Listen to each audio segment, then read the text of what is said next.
Gula. You say a person is frowning or pouting, Gula say he got the long mouth. You take somebody to the store and you say, every time you turn around, that person is picking up something to put in the basket, Gula say he got the long eye. There's a term that we use on plantation days, and in our culture we still use it. You might hear somebody say, man, I walk from can't see to can't see. Man, I worked from can't see to can't see, meaning I got up in the dark to go to work, and I didn't come home until dark. Or you might hear somebody say, man, I got up full-day clean this morning. Full-day clean this morning in the morning means before sunrise or before light comes on the horizon. Gula, a people. Gula, a nation. What's your name? Hilda. Hilda. If I took Hilda home with me, one of the ways that we can talk about you and you not even know we're talking, I might take Hilda home and introduce her to everybody in my family, and all of a sudden they're patting her in the back and shaking her hand. I'm like, look, yeah, I want y'all to meet Hilda. Yeah, I met that gal in the plantation. Yeah, nice gal. Look at now, your hand short of patience. For real. And they be patting her back. Your hand short of patience means she's a thief. Oh, Lord.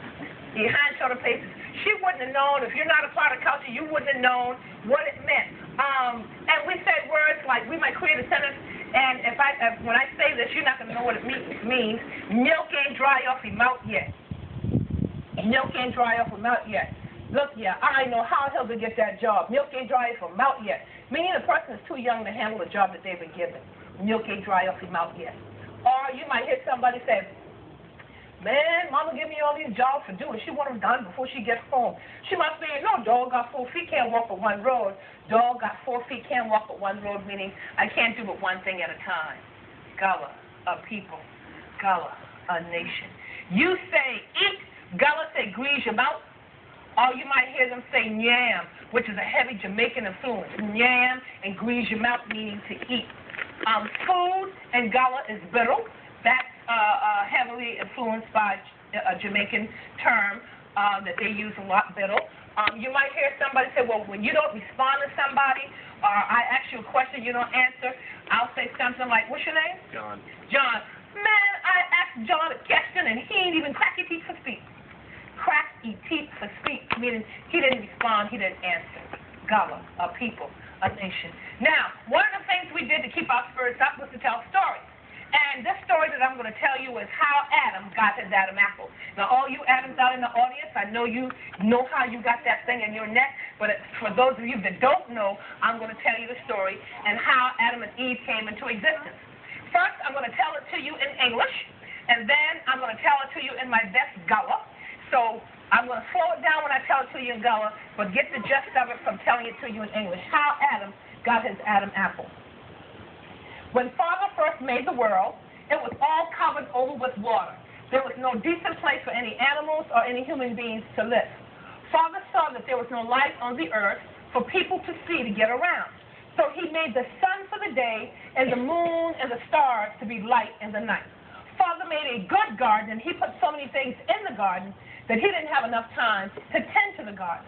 So Father went in the garden, and he took the dirt in the garden, and he made it in the shape of a man. And then he breathed his breath in the man's nostrils and made the man come alive. When the man came alive, Father said, listen, I'm naming you Adam. I made you so that you can keep me company and you can help me dress the garden.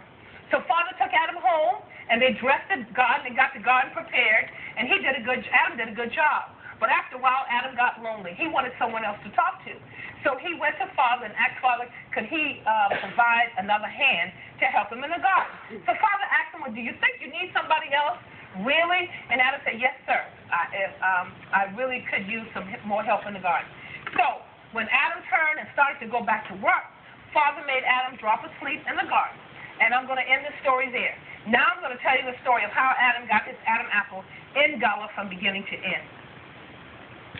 When Father first made the world, even all covered over with water, even no fitting place for either man or either beast to live. Father yet see day, but no light atop the earth, for things to see forget about. So he makes the sun for the day, and the moon and the star for be light in the night. Now Father make a good garden, and he put all kind of a thing in there. But he comes to find out he ain't had enough time to tend to the garden. So Father gone in the garden, and he take the dot in the garden, and he make them in the shape of a man. And then he breathes his breath in his nostrils and make the man come alive. When the man come alive, Father said, listen, yeah, I name you Adam. I make you for be company for me. for help me in the garden and anything else I might have you for do. Well, Father took Adam home with him and put him in that garden, and Adam did a good job. Adam worked hard in that garden. But after a while, Adam got lonely. He had nobody else to talk to. So after he recognized, he went to Father and said, please, Father, see if you can give me another hand to help me in the garden. So Father said, all right, I'll see what I can do about it. So when Adam stopped for time to go back to work, Father made Adam fall asleep right there in the garden. And when Adam dropped asleep, Father leaned over Adam and took out the little rib. And he woke Adam up and told Adam, look, this is Eve. I make her for be your company, for help you in the garden and anything else you need him to do if you have time. Now, Adam took Eve home in the garden, and Eve did a good job. That gal did a good job walking next to Adam in that garden, dressed in that garden, something fine. But after a while, Eve got on Adam's nerves. Yes, sir. That gal got on Adam's nerves. So Adam called Eve to him and said, look here, Eve, gal, you work hard, but Eve, you love to talk too much. You tell Eve, look here, you can talk so much one of these days you will get me in trouble. So sure enough, Father had to go to town on business, so he come in the garden and he called Adam and Eve in the garden.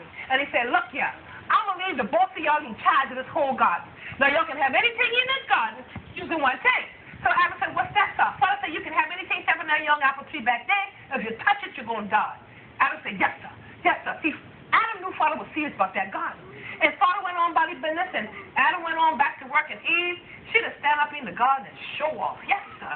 She was strutting all around that garden with her fancy self, and then all of a sudden, here comes the serpent. That serpent rolled up on Eve and said, ooh, Eve, sweet mouth, flattery.